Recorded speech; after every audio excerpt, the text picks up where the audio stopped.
ಮನೆ ತಗೊಳ್ಳಿ ಸಾಲ, ಕಾರ್ ತಗೊಳ್ಳಿ ಸಾಲ, ಒಂದು ಮೊಬೈಲ್ ತಗೊಳ್ಳಿ ಸಾಲ, ಹೀಗೆ ಪ್ರತಿಯೊಂದು, ಒಂದು ಫ್ರಿಡ್ಜ್ ತಗೊಳ್ಳಿ ಸಾಲ, ಒಂದು ವಾಷಿಂಗ್ ಮಿಷಿನ್ ತಗೊಳ್ಳಿ ಸಾಲ, ಎಲ್ಲದರಲ್ಲೂ ಸಾಲ. ಪ್ರತಿಯೊಂದು ವಿಷಯಕ್ಕೂ ಸಾಲ ಮಾಡ್ತಿರುವಾಗ ದೇಶ ಹೆಂಗೆ ಅಭಿವೃದ್ಧಿ ಆಗಿದೆ? ಎಲ್ಲರೂ ಸಾಲದಲ್ಲೇ ಮುಳುಗಿರುವಾಗ ದೇಶ ಹೆಂಗೆ ಅಭಿವೃದ್ಧಿ ಆಗಿದೆ? ಮತ್ತೆ ನಾವು ಕಟ್ತಿರೋಂಥ ತೆರಿಗೆ ದುಡ್ಡು, ಲಕ್ಷಾಂತರ ಕೋಟಿ ದುಡ್ಡು ಎಲ್ಲಿ ಹೋಗ್ತಾ ಇದೆ? ನಮಸ್ಕಾರ ಎಲ್ರಿಗೂ. ನಾನೊಂದು ವಿಷಯದ ಬಗ್ಗೆ ಇವತ್ತು ಮಾತಾಡೋಣ ಅಂತ ವಿಡಿಯೋ ಮಾಡ್ತಾ ಇದ್ದೀನಿ. ಏನಪ್ಪ ಅಂದರೆ, ರಾಜ್ಯ ಸರ್ಕಾರಗಳು, ಕೇಂದ್ರ ಸರ್ಕಾರ ಒಂದು ಅಧಿವೇಶನ ನಡೆಸ್ತಾ ಇರುತ್ತೆ. ಅಧಿವೇಶನಗಳಲ್ಲಿ ಚರ್ಚೆ ಮಾಡಬೇಕಾಗಿರೋವಂಥದ್ದು ಮೊದಲನೇ ಕೆಲಸ. ಪ್ರಜಾಪ್ರಭುತ್ವ ವ್ಯವಸ್ಥೆಯಲ್ಲಿ ಮೊದಲನೆಯದು, ಯಾವುದೇ ಅಧಿವೇಶನ ಶುರು ಆಗೋದಕ್ಕಿಂತ ಮುಂಚೆ ಜನಗಳ ಹತ್ರ ಹೋಗಿ ಆಯಾ ಕ್ಷೇತ್ರದ ಶಾಸಕರು ಜನರ ಸಮಸ್ಯೆಗಳು ಮತ್ತು ಅದರ ಪರಿಹಾರಗಳು ಮತ್ತು ಏನು ಮಾಡಬೇಕು ಅಂತ ಜನನ್ನೇ ಕೇಳಬೇಕು. ಇದು ನಿಜವಾದ ಪ್ರಜಾಪ್ರಭುತ್ವ. ಆದರೆ ನಮ್ಮ ಕ್ಷೇತ್ರದ ಯಾವುದೇ ಶಾಸಕರು ಇದುವರೆಗೂ ಯಾವುದೇ ಜನರನ್ನು ಕೇಳಿದ್ದು ಉದಾಹರಣೆ ನನಗೂ ಗೊತ್ತಿಲ್ಲ.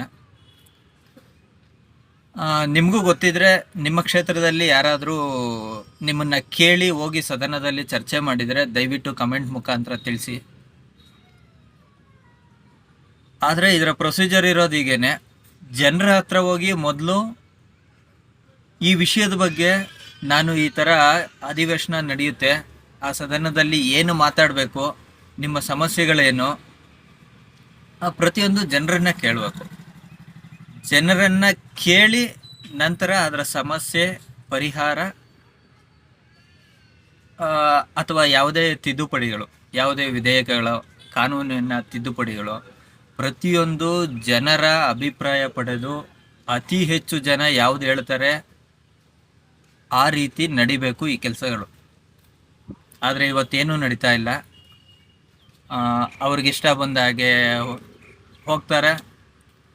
ಅವ್ರಿಗಿಷ್ಟ ಬಂದ ಹಾಗೆ ಅವ್ರಿಗೇನು ಬೇಕೋ ಅಂದರೆ, ನಾವು ಆಯ್ಕೆ ಮಾಡಿರೋ ಜನಪ್ರತಿನಿಧಿಗಳು ಅವ್ರಿಗೇನು ಅವಶ್ಯಕತೆ ಇದೆಯೋ ಅದ್ರ ಬಗ್ಗೆ ಚರ್ಚೆ ಮಾಡ್ತಾ ಇರ್ತಾರೆ.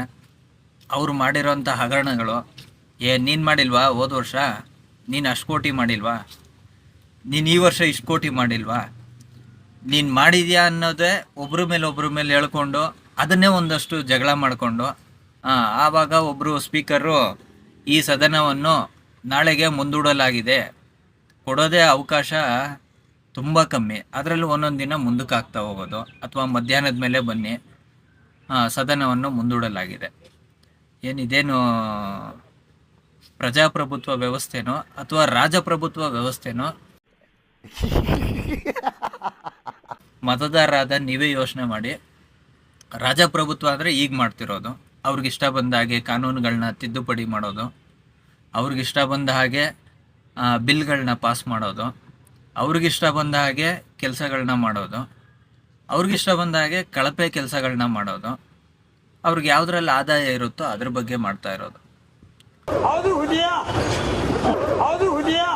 ಇದೆಲ್ಲ ನಿವಾರಣೆ ಆಗಬೇಕು ಅಂದರೆ, ಇಂತಹ ಸಮಸ್ಯೆಗಳೆಲ್ಲ ನಿವಾರಣೆ ಆಗಬೇಕು ಅಂದರೆ ನಮ್ಮಲ್ಲಿರೋದು ಒಂದೇ: ಪ್ರಜಾಪ್ರಭುತ್ವ ವ್ಯವಸ್ಥೆಯಲ್ಲಿ ಚುನಾವಣೆಯಲ್ಲಿ ದುಡ್ಡು ಯಾರು ಖರ್ಚು ಮಾಡ್ತಾನೆ, ಅತಿ ಹೆಚ್ಚು ಕೋಟ್ಯಾಂತರ ರೂಪಾಯಿ ಖರ್ಚು ಮಾಡ್ತಾನೆ ಅಂಥ ಅಭ್ಯರ್ಥಿಗಳನ್ನ ಗೆಲ್ಲಿಸ್ತಿರೋದೇ ಈ ತಪ್ಪು. ಈ ಕಿವಿಲಿ ಗುಗ್ಗೆ ಪಗ್ಗೆ ಇದ್ರೆ ನೀಟಾಗಿ ಕೇಳೋದೇ ಇಲ್ಲ. ಏನಂದೆ ಇನ್ನೊಂದ್ಸಲ? ಪ್ರಜಾಪ್ರಭುತ್ವ ವ್ಯವಸ್ಥೆಯಲ್ಲಿ ಚುನಾವಣೆಯಲ್ಲಿ ದುಡ್ಡು ಯಾರು ಖರ್ಚು ಮಾಡ್ತಾನೆ, ಅತಿ ಹೆಚ್ಚು ಕೋಟ್ಯಾಂತರ ರೂಪಾಯಿ ಖರ್ಚು ಮಾಡ್ತಾನೆ ಅಂಥ ಅಭ್ಯರ್ಥಿಗಳನ್ನ ಗೆಲ್ಲಿಸ್ತಿರೋದೇ ಈ ತಪ್ಪು. ನಮ್ಮ ಕೈಲಿ 5 ವರ್ಷ ಏನೇ ಅಧಿಕಾರ ಇಲ್ಲದೆ, 5 ವರ್ಷ ಯಾವುದೇ ರೀತಿ ಜನರ ಕೈಲಿ ಅಧಿಕಾರ ಇಲ್ಲದೆ ಯಾವುದೋ ಒಬ್ಬ ವ್ಯಕ್ತಿಗೆ ಕೊಡ್ತಾ ಇದ್ದೀವಿ. ಇದು ಕಮ್ಮಿ ದುಡ್ಡಲ್ಲ. ನಮ್ಮ ಸರ್ಕಾರಗಳಲ್ಲಿರುವಂಥ ದುಡ್ಡು ಕಮ್ಮಿ ದುಡ್ಡಲ್ಲ. ಪ್ರತಿಯೊಬ್ಬ ಬಡವನ ಶ್ರಮದ ಬೆವರಿನ ಹಣ. ಮತ್ತೆ ಹೇಳ್ತಾ ಇದ್ದೀನಿ, ಪ್ರತಿಯೊಬ್ಬ ಬಡವನ ಶ್ರಮದ ಬೆವರಿನ ತೆರಿಗೆ ಹಣ, ಇದನ್ನ ಯಾರೋ ಒಬ್ರು ಅವ್ರಿಗಿಷ್ಟ ಬಂದಂಗೆ ಬಳಸ್ಕೊತಾ ಇರೋದಕ್ಕೆ ಬಿಡ್ತಾ ಇರೋದೇ ನಾವುಗಳೇ, ಜನರೇ. ನಾವೆಲ್ಲಿವರೆಗೂ ಜವಾಬ್ದಾರಿ ತಗೊಳ್ಳೋದಿಲ್ಲ, ಜವಾಬ್ದಾರಿ ಇಲ್ಲದೆ ನನಗೂ ಇದಕ್ಕೂ ಸಂಬಂಧ ಇಲ್ಲ ಅಂತ ಎಲ್ಲಿವರೆಗೂ ಓಡಾಡ್ತೀವಿ, ಈ ಸಮಾಜನೂ ಹಾಳು ಮಾಡಿ ನಮ್ಮ ವೃದ್ಧಾಪ್ಯದ ಆ ಕಾಲಘಟ್ಟಕ್ಕೂ, ಅಂದರೆ ನಾವು ಈಗಲೇ ಅನುಭವಿಸ್ತಾ ಇರೋವಂಥ ಕಷ್ಟಗಳಿಗೂ, ನಮ್ಮ ವೃದ್ಧಾಪ್ಯಕ್ಕೂ, ನಮ್ಮ ಮಕ್ಕಳ ಮುಂದಿನ ಅವರ ಪೀಳಿಗೆಗೂ, ಇಷ್ಟೆಲ್ಲದಕ್ಕೂ ಸಮಸ್ಯೆ ಮಾಡ್ತಾ ಇರೋದು ನಾವುಗಳೇ. ಈ ಸಮಸ್ಯೆನ ನಾವು ಈಗಲೇ ಎಚ್ಚೆತ್ಕೊಂಡಿಲ್ಲ ಅಂದರೆ, ನಮ್ಮ ಕೈಲಿ, ಜನರ ಕೈಲಿ ಅಧಿಕಾರ ಇಟ್ಕೊಂಡಿಲ್ಲ ಅಂದರೆ, ಚುನಾವಣೆಯಲ್ಲಿ ಹಣ ಖರ್ಚು ಮಾಡದೆ ಸಂಬಳಕ್ಕಾಗಿ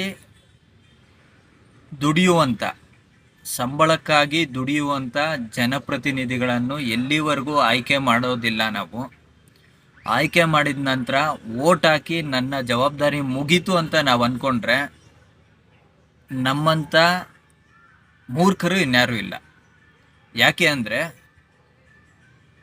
ನಮ್ಮ ಕೆಲಸ ಸ್ಟಾರ್ಟ್ ಆಗೋದೇ ನಾವು ವೋಟ್ ಹಾಕಿದ ತಕ್ಷಣ 5 ವರ್ಷ ಜನಪ್ರತಿನಿಧಿ ಏನು ಕೆಲಸ ಮಾಡ್ತಾನೆ ಅನ್ನೋದಕ್ಕಿಂತ ಮತದಾರಂದು ಜವಾಬ್ದಾರಿ ಇದೆ, ಅವಂದು ಏನು ಕೆಲಸ ಅಂತ ಇದೆ.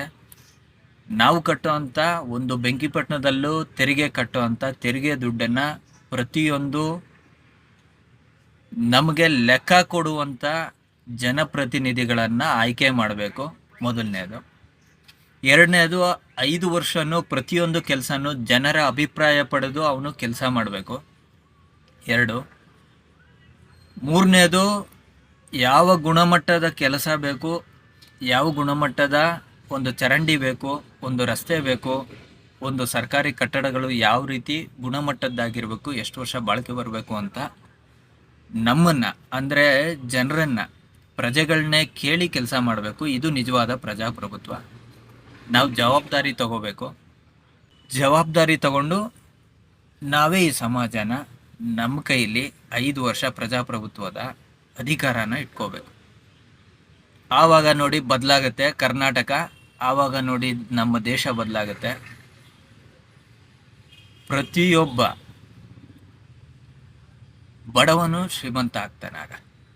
ಯಾಕೆ ಅಂದರೆ ಸರ್ಕಾರದಿಂದ ಬರುವಂಥ ಕೋಟ್ಯಾಂತರ ರೂಪಾಯಿ ದುಡ್ಡು, ನಮ್ಮ ಕ್ಷೇತ್ರಕ್ಕೆ ಬರುವಂಥ ಕೋಟ್ಯಾಂತರ ರೂಪಾಯಿ ದುಡ್ಡು ನಮಗೆ ಯಾರು ಪಾರದರ್ಶಕವಾಗಿ ಲೆಕ್ಕ ಕೊಡ್ತಾನೆ, ಲೆಕ್ಕ ಕೊಟ್ಟಿದ ತಕ್ಷಣ ಗೊತ್ತಾಗುತ್ತೆ ನನ್ನ ಕ್ಷೇತ್ರಕ್ಕೆ ಎಷ್ಟು ದುಡ್ಡು ಬಂದಿದೆ.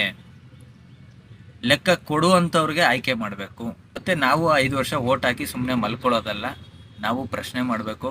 ಪ್ರತಿಯೊಂದು ಲೆಕ್ಕ ಕೊಡಪ್ಪ, ನೀನೇನು ಕೆಲಸ ಮಾಡ್ತೀಯ ಮೊದಲು ನನ್ನನ್ನು ಕೇಳು.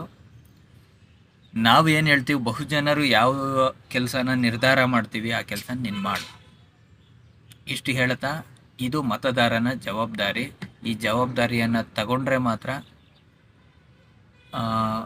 ನಾವು ಒಂದು ಬಡತನದ ರೇಖೆಗಿಂತ ಮೇಲೆ ಬರ್ತೀವಿ. ಇಲ್ಲಾಂದರೆ ಈಗ ದುಡಿಯುವಂಥ ದುಡ್ಡು ಪ್ರತಿಯೊಬ್ಬರೂ ಅಷ್ಟೇ. ಮನೆ ತಗೊಳ್ಳಿ ಸಾಲ, ಕಾರ್ ತಗೊಳ್ಳಿ ಸಾಲ, ಒಂದು ಮೊಬೈಲ್ ತಗೊಳ್ಳಿ ಸಾಲ, ಹೀಗೆ ಪ್ರತಿಯೊಂದು, ಒಂದು ಫ್ರಿಡ್ಜ್ ತಗೊಳ್ಳಿ ಸಾಲ, ಒಂದು ವಾಷಿಂಗ್ ಮಿಷಿನ್ ತಗೊಳ್ಳಿ ಸಾಲ, ಎಲ್ಲದರಲ್ಲೂ ಸಾಲ. ಪ್ರತಿಯೊಂದು ವಿಷಯಕ್ಕೂ ಸಾಲ ಮಾಡ್ತಿರುವಾಗ ದೇಶ ಹೆಂಗೆ ಅಭಿವೃದ್ಧಿ ಆಗಿದೆ? ಎಲ್ಲರೂ ಸಾಲದಲ್ಲೇ ಮುಳುಗಿರುವಾಗ ದೇಶ ಹೆಂಗೆ ಅಭಿವೃದ್ಧಿ ಆಗಿದೆ? ಮತ್ತು ನಾವು ಕಟ್ತಿರೋ ಅಂಥ ತೆರಿಗೆ ದುಡ್ಡು, ಲಕ್ಷಾಂತರ ಕೋಟಿ ದುಡ್ಡು ಎಲ್ಲಿ ಹೋಗ್ತಾ ಇದೆ? ನಾವಿದೇ ಸಮಾಜನ ನಮ್ಮ ಮಕ್ಳಿಗೆ ಬಿಟ್ಟೋಗೋದು? ಒಳ್ಳೆ ಸಮಾಜ ಬೇಕು, ಒಳ್ಳೆ ವ್ಯವಸ್ಥೆಗಳು, ನಮಗೆ ಮೂಲಭೂತ ಸೌಕರ್ಯಗಳು ಬೇಕು ಅಂದರೆ ಸಂಬಳಕ್ಕೆ ಕೆಲಸ ಮಾಡುವಂಥ, ಪ್ರತಿಯೊಂದು ಪಾರದರ್ಶಕವಾಗಿ ನಮಗೆ ಲೆಕ್ಕ ಕೊಡುವಂಥ ಜನಪ್ರತಿನಿಧಿಗಳನ್ನು ನಾವು ಆಯ್ಕೆ ಮಾಡಬೇಕು. ಇಷ್ಟು ಹೇಳ್ತಾ ನನ್ನ ಮಾತನ್ನು ಮುಗಿಸ್ತಾ ಇದ್ದೀನಿ. ಜೈ ಹಿಂದ್, ಜೈ ಕರ್ನಾಟಕ ಮಾತು.